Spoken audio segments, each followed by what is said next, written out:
On the morning of September 23rd, 1839, an experienced sailor named Captain Brighton was traveling through the Drake Passage, which is located right along the northern coast of Antarctica. This was a freezing cold, very austere part of the world, kind of a dangerous place to be. The Drake Passage had proven to be as dangerous as expected. Just the previous night, the ocean around the ship had literally frozen, anchoring the ship in place. And so when this happened, it was unclear if they could actually survive that. But fortunately, also the previous night, this massive storm rolled in, which that's dangerous in and of itself. But the severity of the storm was actually a good thing, because it broke up the ice around the ship and allowed Captain Brighton to sail away. And so he needed to decide if he was going to keep on sailing further into the Drake Passage or leave now before it was too late. But as Captain Brighton weighed his options, he suddenly noticed something over the horizon. It was another ship, which was really surprising because, again, nobody really comes out here. But as he continued to stare at the ship, he realized it was actually a schooner, which is a ship designed for traveling. But as Captain Brighton stared at the schooner that was getting closer and closer, he saw it was in pretty rough shape.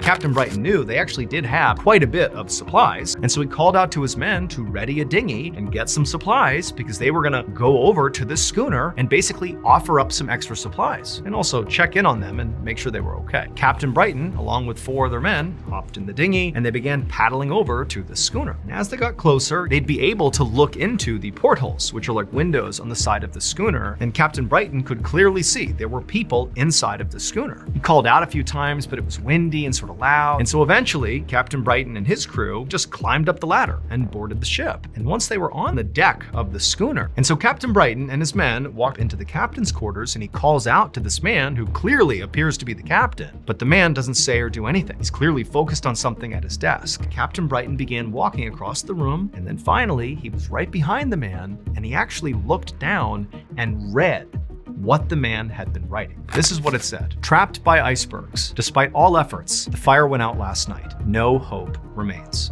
However, as unsettling as that would be to read for anybody in this situation, what was the most unsettling part was actually what was written right above that journal entry. The date, January 17th, 1823. 16 years before. That captain and his entire crew were all dead and had been for 16 years. They got trapped in the ice just like Captain Brighton had, but it didn't break up. They were stranded and they all froze to death. And because it was so cold out in that part of the world, all their bodies were preserved in their final moments. It was like all these people had been frozen in time for nearly 2 decades, just floating around in Drake's Passage. And basically nobody had found them until Captain Brighton.